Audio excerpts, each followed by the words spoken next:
AI, artificial intelligence ఎంతమందికి తెలుసు?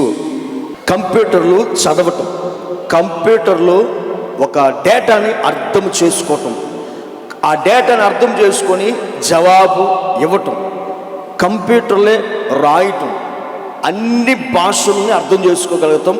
అన్ని భాషల్లో అర్థం చేసుకొని మనం అడిగిన ప్రశ్నకి సూపర్ పవర్తో, అంటే మనము ఆలోచించని ఒక విషయాన్ని వాళ్ళు ఆన్సర్గా కంప్యూటర్లో చెప్పటం. ఒక మనిషి చేసే పనులన్నిటికంటే మించి శక్తితో, తెలివితో, జ్ఞానముతో పని చేసేదాన్ని ఏఐ అంటారు. ఏఐ అంటే ఏంటంటే మన బదులు మరొకటి ఆలోచిస్తుంది. మీ భాషలో చెప్తున్నాండి, మన బదులు మరొకటి ఆలోచిస్తుంది. ఎలా ఆలోచిస్తుంది అంటే మనం ఆలోచించే దానికంటే 10 రెట్లు ఎక్కువగా ఆలోచిస్తుంది. అర్థమవుతుందా మీకు? ఇప్పుడు అంతకుముందు గూగుల్ క్రోమ్ ఉండేది, దాంట్లో మీరు ఏదైనా సెర్చ్ చేశారనుకోండి, ఇప్పుడు ఏదో ఒక విషయం గురించి మీకు తెలియలేదు, మీరు టైప్ చేసి సెర్చ్ చేశారనుకోండి, ఇన్ని జవాబులు ఇస్తుంది అది. అవునా? ఇన్ని జవాబులు ఇస్తుంది. ఆ జవాబుల్లో ఏది బాగుందా అని నువ్వేం చేయాలి? వెతుక్కోవాలి. కానీ ఏఐ అట్లా కాదు. సింపుల్గా చెప్పాలంటే ఓ ప్రశ్న ఇస్తే ఒక ఆన్సర్ వేస్తుంది. అది తెలుసా తెలీదా? ఇది ఒక ఆన్సర్ వేస్తుంది. ఎలా ఇస్తుంది అంటే నీ బుర్రకు అందని ఆన్సర్ ఇస్తుంది అది. ఇక నువ్వు దాన్ని తప్ప వేరొకరు పిక్ చేసుకోలేవు ఒకవేళ బయట చూసుకున్నా. ఎందుకంటే నీకంటే అది ఎక్కువగా ఏం చేస్తుంది? ఆ కంప్యూటర్ అనేది ఏం చేస్తుంది? ఆలోచిస్తుంది. హల్లెలూయా. కంప్యూటర్లో రెస్పాండ్ అవ్వటం, మాట్లాడటం ఆల్రెడీ ఎప్పటి నుంచో ఉంది. ఇప్పుడు ఇది ఇంకా ఎక్కువైంది. ఎలా అయింది చెప్తాను. అంటే ఒక మనిషి చేసేదానికంటే అతి వేగంగా, అతి తెలివితో, ఇంకా జ్ఞానముతో, మనం ఊహించని విధంగా చేసడానికి దానికి ఒక జ్ఞానాన్ని ఇచ్చేశారు. ఇప్పుడు ఓకే గూగుల్ అని మనం చెప్పి ఏదైనా అన్నాం అనుకోండి, అది ఎట్లా మాట్లాడుతుంది? నా దాంట్లో ఇది యాపిల్ కదా, దీంట్లో ఏముంటుంది తెలుసా? సిరి ఇది ఎలా ఉంటుంది తెలుసా అంటది, లేదా ఆహా అంటది. మా వైఫ్ లాగా మాట్లాడుతుంది. ఆన్సర్ ఎలా ఇస్తుంది తెలుసా? హే సిరి, ఏముంది అది అంటే నాతో బాగా చనువుగా ఉన్నట్టుగా కదా. హే సిరి ఓపెన్ ఫేస్బుక్. ఏం ఓపెన్ అయింది అంటే ఇప్పుడు ఇది ఏం చేస్తుంది? ఆ మాటను మీకు తెలుసు, కొంతమంది తెలీదు, చెప్తున్నా. నా మాటను ఏం చేసింది? అది నా మాట తీసుకుని నాకు రెస్పాండ్ అయ్యింది.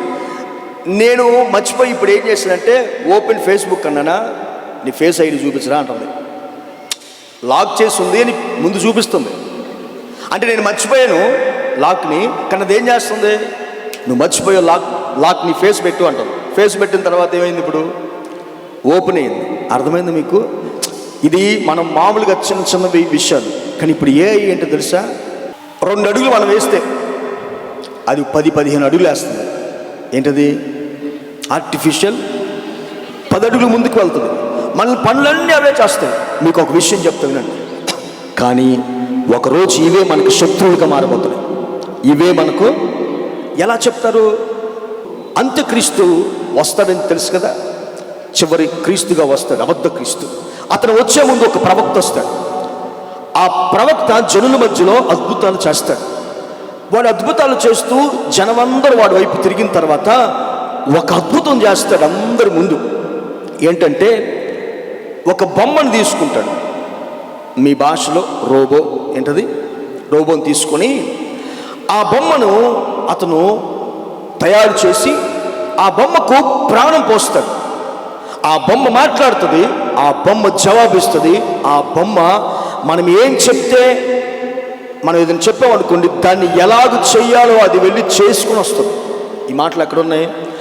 ప్రకటన 13వ అధ్యాయం 15వ వచనం చదవండి. మృగము యొక్క ప్రతిమ మాట్లాడినట్లు. ప్రతిమ అంటే ఏంటి? అందరూ చెప్పండి. బొమ్మ మాట్లాడినట్లు. ప్రతిమకు నమస్కారము చేయని వారిని హతము చేయనట్లు ఆ మృగము యొక్క ప్రతిమకు, బొమ్మకి ప్రాణం ఇవ్వాలని ఇయ్యబడెను. అప్పుడు అది ప్రాణం పోసుకున్న తర్వాత అందరూ దాన్ని వెంబడిస్తారు. అది బలవంతం చేస్తుంది. నొసళ్ళ మీద కానీ కుడి చేతి మీద కానీ ముద్ర వేయించుకొనని వారిని బలవంతం చేస్తుంది. చివరికి వెళ్ళి 18వ వచనం చదువు. ఆ మృగము యొక్క సంఖ్య బుద్ధి కలిగిన వాడు ఆ సంఖ్యను లెక్కింపనిమ్మని 666. ఆ మృగం యొక్క సంఖ్యను లెక్కించమన్నాడు. మళ్ళీ తర్వాత ఆయనే చెప్పాడు లెక్కించమని, అంటే కౌంట్ చేయమని. లెక్కించడం అంటే కౌంట్ చేయమని కదా. చేసేసి ఏం చెప్పాడు? రిజల్ట్ చెప్పాడు. ఎంతంట చెప్పాలి. అంటే ఇప్పుడు లెక్కించండి అని చెప్పేసి ఆయనే చెప్పేస్తే ఎలా కుదురుతుంది? అంటే ఆయన చెప్పిందంటే తెలుసా, 666 అనేది రావాలి ఆన్సర్ కదా. ఏదో లెక్కించాలి, అర్థమైందా? ఏదో లెక్కించాలి. ఆ లెక్కించిన అనుభవంలో నుంచే నా రాకడ వస్తుంది. అప్పుడు అబద్ధ ప్రవక్త వస్తాడు, ఆ కాలంలో వస్తాడు. ఆ ప్రతిమ, ఆ బొమ్మ, ఆ లెక్కించిన అనుభవమే ఆ బొమ్మ. ఇప్పుడు ఆర్టిఫిషియల్ ఇంటెలిజెన్స్ అంటే ఏం చెప్పా? కంప్యూటర్స్. కంప్యూటర్ స్పెల్లింగ్ రే సి ఎన్నో అక్షరం లెక్కించాలి కదా. 3 వేసుకో, దాని కింద నెక్స్ట్ వర్డ్ ఏంటి? ఓనా? ఎన్నో అక్షరమో? 15. బాగా మీరు బాగా చెప్తున్నారు. 15 వేసుకో. 3 కింద ఏం వేసుకోవాలి?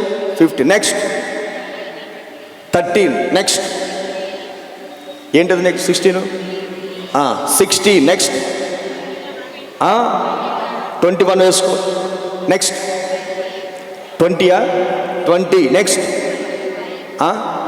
5. నెక్స్ట్ అయిపోయిందా? 18తో 18 మొత్తం కూడా అది లెక్కించు. ఓకేనా? మనుషుల సంఖ్య ఎంత చెప్పాలి, అక్కడ రాశాడు. దాన్ని ఇంటూ 6 వేసి చెప్పిన ఎంత వచ్చింది?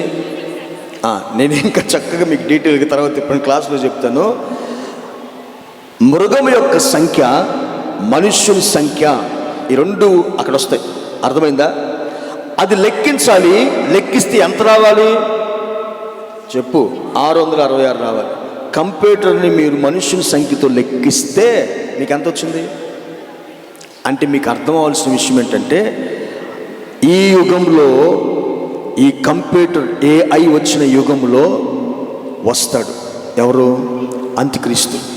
రాకడానికి మన దినాల్లో వచ్చిందని అర్థం. అర్థమైందా మీకు? అంతకుముందు కంప్యూటర్ జస్ట్ ఊరికే కొన్ని పనులకే ఉపయోగించారు. ఇప్పుడు పూర్తి పనులకు అప్పగించబడింది కంప్యూటర్. అంటే ఏ యుగంలో వస్తాడు, ఏ కాలంలో వస్తాడు రాకడ అంటే, ఈ యుగంలో ఈ సంఖ్య దాంతో పోల్చబడింది. మీకు ఒక మాటలో చెప్పాలంటే, దానికి ప్రాణం పోసాడని అందరి ముందు, స్టేజ్ ముందు మీకు చెప్తాను. వాడు ప్రాణం పోసి ఆదామావలను దేవుడు ఎలా సృష్టించాడు, ఒక మనిషిని ఎలా సృష్టిస్తానని. ఇప్పుడు మీరు చూసే రోబోలాగా ఉండదు అది. మీకు ఒక విషయం చెప్తాను. మీరు చూసారా, ఈ మధ్య ఒక అమ్మాయిని తయారు చేశారు. అది అచ్చం ఎలా ఉంటుందంటే, దాని బాడీ స్ట్రక్చర్ దగ్గర నుంచి అసలు నువ్వు పక్కన నువ్వు నిలబడ్డావు అనుకో, అస్సలు అది కంప్యూటర్ అని మీరు గుర్తుపట్టలేదు. కనురెప్పతో పాటు ఆడించడం. కానీ నువ్వు ప్రపంచంలో ఏ భాష అయినా, మన యూట్యూబర్ వాడు వెళ్ళి ఇక్కడ నుంచి అక్కడికి వెళ్ళి, హాయ్ నేను తెలుగు వాడిని, నమస్తే అని చెప్తే నాకు తెలుగు వచ్చు, నమస్తే అని చెప్పింది. అది అంటే దాంట్లో డేటా, జ్ఞానం అట్లా పెట్టేశారు. ఎట్లా ఉందంటే, ఒక మనిషి ప్రాణం పోసుకొని ఎలా ఆదిలో ఒక మట్టి బొమ్మలో నుంచి ఆదాం ఎలా ప్రాణం పోసి ప్రాణాన్ని తీసేస్తే ఎలా వచ్చారో, అట్లా సేమ్ అలానే ఈ వ్యక్తులు వస్తారు. అర్థమవుతున్న స్తోత్రం చెప్పండి. వీళ్ళే రేపు మనుషుల్ని బలవంతం చేసి నొసట్ల మీద వేసుకోమని ఆ బొమ్మకు ప్రాణం పోసి అందరి ముందు దాన్ని లేపిన తర్వాత, ఆ బొమ్మలో రేపు ఆ కంప్యూటర్లోకి అంత్యక్రీస్తు ఆత్మ వస్తుంది. మీకు అర్థమైందా? Praise the Lord. ఆది నుంచి వాడు కయ్యిల్లో దూరాడు, ఫరోలో దూరాడు, ఒక్కొక్కరిలో పాములు, సర్పంలో దూరాడు. ఇట్లాగా రేపు దేంట్లో దూరబోతున్నాడు? అదే మీరేమో తప్పనిసరిగా దాన్ని ఏం చేయాలా? చదవాలి. ఇప్పుడు ఎంత పాకిందంటే ఇది, ఇక ఇది లేకపోతే ఇప్పుడు బ్రతుకు కష్టమైపోతున్న పరిస్థితి. చదవాలి, నేర్చుకోవాలి, వినాలి. ఇది నేర్చుకున్న ప్రతి ఒక్కరిలో విశ్వాసం అసలు ఉండదు. ఇక సైన్స్ ఏంటంటే ఒక లెవెల్లో గెలిపోయింది. అర్థమవుతున్నాడు? స్తోత్రం చెప్పండి. ఈ టైంలో క్రైస్తవ్యం కూడా అప్డేట్ అవ్వాలి. ఎందుకు అవ్వాలంటే, ఈ AI చేసే పనుల కంటే నీ ఫెయిత్ మాత్రమే ఎక్కువ చేయగలుగుతుంది. హల్లెలూయా. ఈరోజు నీ విశ్వాసం స్థిరంగా ఉండాలన్నా, నీ విశ్వాసము ఇతరులకు చెప్పాలన్నా, ఈ టెక్నాలజీ దాటి వెళ్ళగలగాలి. హల్లెలూయా. ఒకప్పుడు ఏమున్నాయండి, ఫోన్లు కూడా లేవు. ఏది చెప్తే తండ్రి కుమార పరిశుద్ధాత్మ నామములో దేవుడు మిమ్మల్ని దీవించును అన్నీ సరిపోయినాయి అప్పుడు. అట్లా ఎందుకంటే ఏం లేవు. వారి విశ్వాసం బాగానే ఉంది. కానీ ఇప్పుడున్న పరిస్థితులు వారి విశ్వాసాన్ని కదులుస్తున్న అనుభవాలు వచ్చినప్పుడు దానికి ధీటుగా వెళ్ళే